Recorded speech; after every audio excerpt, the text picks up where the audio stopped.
Now let us study the motion of a rolling body on an inclined plane, right? All these arrangements what we had done in linear motion, everything we have to again study everything in the rotational motion, correct? So in that we had an inclined plane, so here also we are going to have an inclined plane. Now this inclined plane, let us assume that this angle is equal to theta, and this is your, say, height h, height h. Now if I consider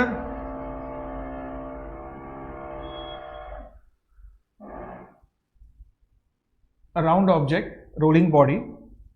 Now this rolling body, when it comes to the bottom, it is going to have here maybe u would be 0, here it would gain some velocity, linear velocity v.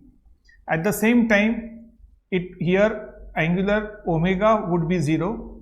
By the time it will be having a rotational motion, omega final, some angular rotational angular velocity when it reaches down, correct? So when we look at this rotational motion which is going in from at this particular height and it reaches at the bottom, it is going to have again two components when it reaches the bottom.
So when it moves down, it will gain certain kinetic energy at the bottom. Here it was at rest. So because it was at rest, omega was also 0 and u was also 0. But when it has come down over here, it has gained some velocity v and angular acceleration alpha, because there will be a force that will be applied to this in this direction, which will be equal to mg sin theta. This will be giving it a torque and acceleration, because of which it will gain a final velocity v. Here it was at rest, therefore u was 0. So it has come rolling down, but it has come rolling down with acceleration. Why? Because it is a gravitational acceleration, right? That is g sin theta, component of that, because it is at an angle, it is not a free falling body. So this g sin theta was responsible to give this an acceleration from u equal to 0 to. Now definitely, as I have said, that if a body goes into rotational motion and that too having an angular acceleration alpha, someone must have provided a torque to that. So here the torque was provided by mg sin theta at the center of this, and because of this friction it went into a circular motion. So the friction here was definitely in this direction f, right? And that is why it came here with an linear acceleration a and with an angular acceleration alpha. Now it has come from an height h. So what has happened? When it has come to the bottom, what did we get? It has gained certain velocity v. It has gained certain linear velocity v and an angular velocity omega f. Fine. Now if we look at it in terms, as I have said, that even in linear motion, when we studied linear motion, we had two methods of solving the problems, right, or the situations. What were the two methods? The one method was using work energy theorem. And the second method was using the force, mass into acceleration, mg sin theta, accelerating force, all that what you call pseudo forces and FBTs, that is a free body diagram of forces. From that we used to calculate the final velocity or acceleration and solve the problems in that way. In certain problems we realized that using the work energy theorem, it was more easier to solve the problem. Okay, so we had to consider only the potential energy and the kinetic energy. So we know that if any body is taken up to a height h, it will possess a potential energy. If I leave it, it will come down with a kinetic energy and it will gain kinetic energy, and both are interconvertible 100%, assuming that there is no other losses while it is coming down. So here also we will consider an ideal situation that at an height h, it had gained a potential energy which would be mgh. This potential energy has got converted into kinetic energy total. When it has come down, it has been converted into a total kinetic energy. A very simple step. The potential energy has got converted into kinetic energy. Now kinetic energy is total, but while it had come at this particular point, it was rotating as well as there was a translatory motion. So in such a situation, we are going to have two energies, one kinetic energy of rotational body and kinetic energy of a linear motion of that body. Why linear motion? Because it has moved from one position linearly to another position, because of which it has got gained a linear velocity. So the total kinetic energy will be kinetic energy of rotational plus kinetic energy of translation energy. And what would be the rotation energy? It would be 1/2 I omega square, and kinetic energy would be 1/2 m v square, right? Again, as I have said, because it was a rolling body and there was no skidding, so we would have v is equal to r omega. This is the situation at this point. Mind you, this v and omega are the values of this point. This omega means, I would say, omega final. Omega final is the value that it has when the body has reached over here. In between, the value of omega would be different and v also would be different. I am not calculating the energy at this point. I am calculating the energy when it has reached the bottom, and therefore at the bottom it has gained velocity v and omega f. And because they have not skidded, skidding did not take place, therefore I can use v is equal to r omega. Please mind you, if the skidding is taking place, this equation cannot be used, right? So you have this, and then you have this final equation, v is equal to r omega. So now if you have to replace the equation, now here I is what? The moment of inertia of this rolling body. Now I do not know which rolling body it is. There are normally 4 rolling bodies that we take into consideration. One is a ring, second is a disc, third is a sphere, fourth is a thin sphere, okay, and fifth again we can have a cylinder also. So these are normally the 5 bodies we take for rolling, and all these 5 bodies have got different moment of inertia. So I do not know which body I am going to roll and which body I am going to take. So what I am doing, I am going to use the standard equation of moment of the radius of gyration. Assuming it is any body, I am going to use mk square, right? So it is an equivalent radius of gyration, and depending upon which body, that value of gyration, we have seen how to find out the radius of gyration of various different bodies. If you substitute that value of k, you will get the exact value for that situation. Okay, so let us start doing this with this inertia. So you have the kinetic energy, the total kinetic energy. So mgh, you will have mgh equal to 1/2 m k square. K square is moment of inertia, a generalized moment of inertia, not specifying whether this is a disc, a ring, or an hollow sphere, or a solid sphere, or a cylinder. Just a generalized equation. Therefore I am using the value k over here, which is k is the radius of gyration, okay, plus it would be 1/2 m v square. it is mk square is I, it is multiplied by omega final square plus 1/2 mv square. Now you will realize over here that because m and m is cancelled, we can remove this value m, and omega final is, what do we have? We can replace this omega as, we can use this equation as omega final is equal to v upon r. So I can write down this equation as g into h equal to 1/2 k square, omega final will be equal to v square upon r square.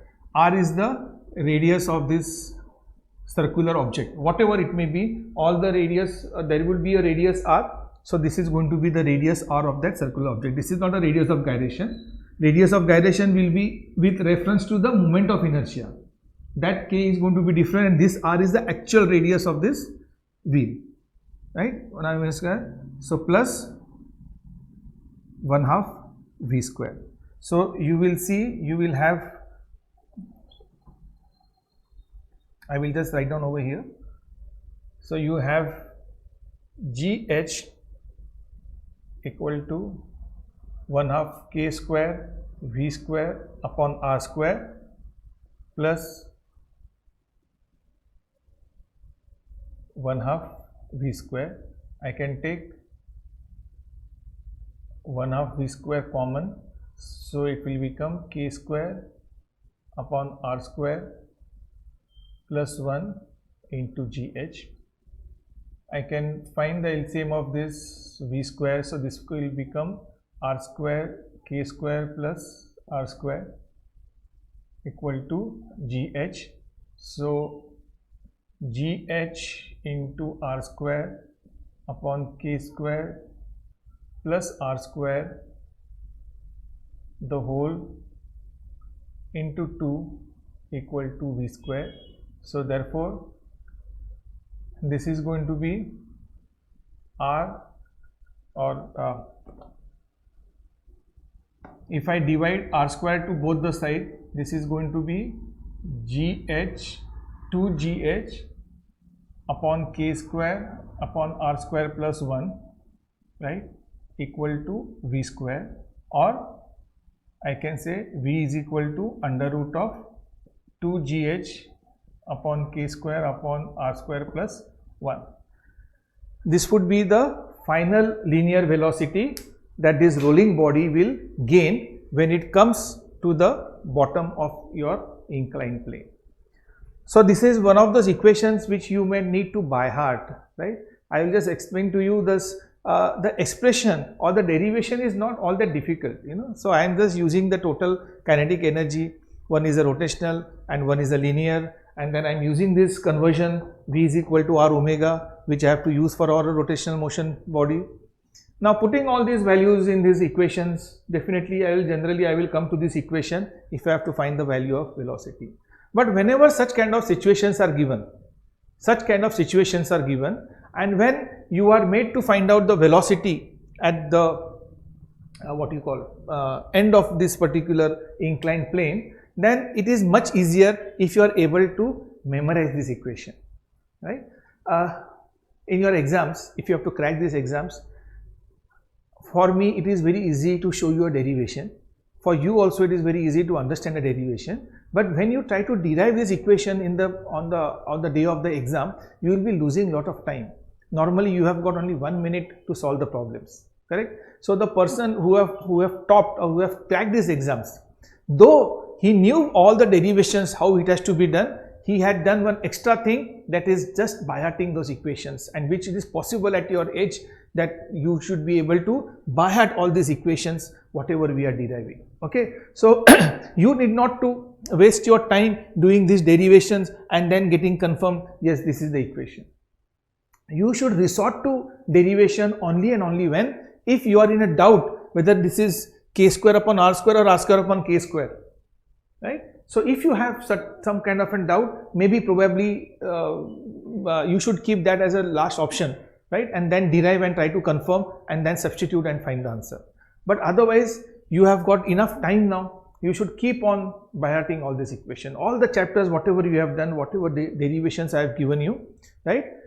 Otherwise, in the board, this can come to you as a derivation. So there you are going to get 4 marks, 5 marks. Of course, those derivations, as you can see from your, you can also go through the textbook. This is given in your textbook. You have to write it in a more descriptive way, right? Here I have just explained to you how these derivations you should be able to derive on your own without having to look at any equations or by heart anything. It's very logical, okay? Of course, for your board part, you have to be more systematic. At every point, you have to give explanation of what you are doing. You cannot just assume equations and keep writing it down, right? For example, if you are using V is equal to R omega, you have to mention if there is no skidding taking place, then the linear velocity V is equal to R omega, and then you have to bring down these equations, right? So please make a note of this. Before going to the next topic, let me give you the importance of this particular equation. This equation is giving us the velocity of a rolling body under acceleration when it reaches the bottom. Now, as it comes down, I will show a video also about the moment of inertia of various different bodies when they roll down, who will reach first. This is normally a race of these 5 bodies, rolling bodies that we have described: a solid sphere, a thin sphere, a ring, a disc, right? So all of them, they have a running race, and from at the top, all of them are at rest, and they are, if I release them, you have to predict which of them will come first. You have to predict which of them will come first. Now this will depend not on your emotions, that I feel that solid sphere, no, very heavy, it will come first. The one which is lighter will be late. Okay. So remember here, the velocity here is inversely proportional to the value of k. Indirectly, as you can see, it is inversely proportional to the value of k. Okay. So if it is inversely proportional to the value of k, whose k is higher, the velocity will be lesser. The body whose k is higher, the velocity will be lesser. So now find out the radius of gyration of all the 5 bodies k, and try to see that which of that 5 bodies will reach here faster. Now this is come as a part of an MCQ in the problems in your IIT also and JEE also, that they will have a race of 3 objects, right? And you have to tell what will be the velocity when it reaches the bottom, correct? So that will depend upon k, because we have taken a generalized object and therefore we are using the k. Now this k will change as per the various body that we would be using, right?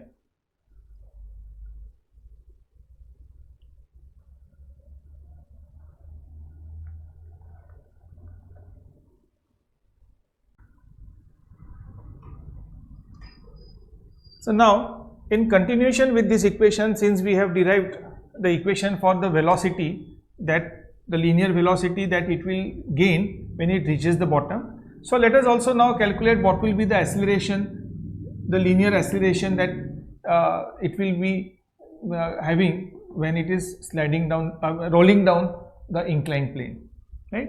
So we can use the equation from here to here, our linear equation, that v square equal to u square plus 2as, where a is the acceleration by which it is coming down. A is the acceleration that is gained by the body. Now since u is equal to 0 and v square will be equal to 2gh upon k square plus r square plus 1 will be equal to 2a into s. S is what? S is this distance through which it has travelled. S is that distance of the inclined plane. So from the geometry you can see this is theta, this is s, and this is h. So you have sine theta is equal to h upon s. So s will be equal to h upon sine theta. So you have your 2 and 2 will get cancelled, your g into h upon sine theta, you have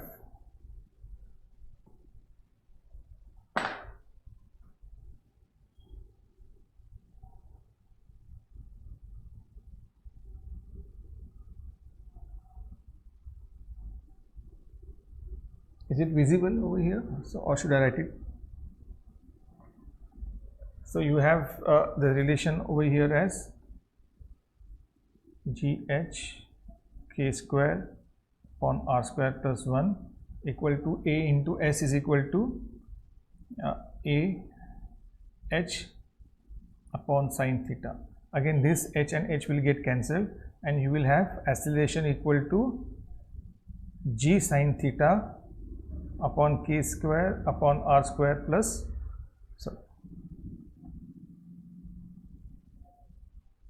r square plus 1. So,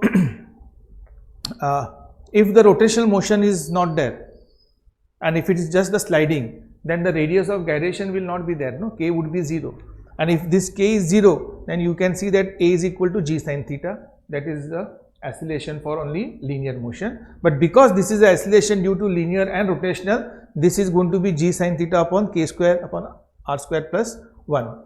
Try to understand that this is the acceleration gained by various objects, whether it is a sphere, a thin sphere, a solid sphere, a ring, a disc, whatever. Right? Is that clear? So here we have derived on an inclined plane the acceleration which it is going to experience throughout the whole journey, right? And velocity when it will gain when it reaches the bottom. Acceleration is not changing. Acceleration will be fixed from this point to this point, which is given as G sin theta upon k square upon r square plus 1. But the velocity will be given as under root of 2gh k square upon r square plus 1, depending upon the value of k will depend upon the type of object that is rolling down. Is that clear? So these are also the things that you should be able to derive and you should know whenever they ask you about these bodies, that what is the acceleration through which it comes and what will be the various accelerations of various different bodies. Okay. So please pay proper attention to these equations and write these equations in the formula book that I have given you, so that whenever you revise these equations, these formulas, these equations also you should be able to go through when you are revising this particular topic for your entrance exams. Fine? Okay.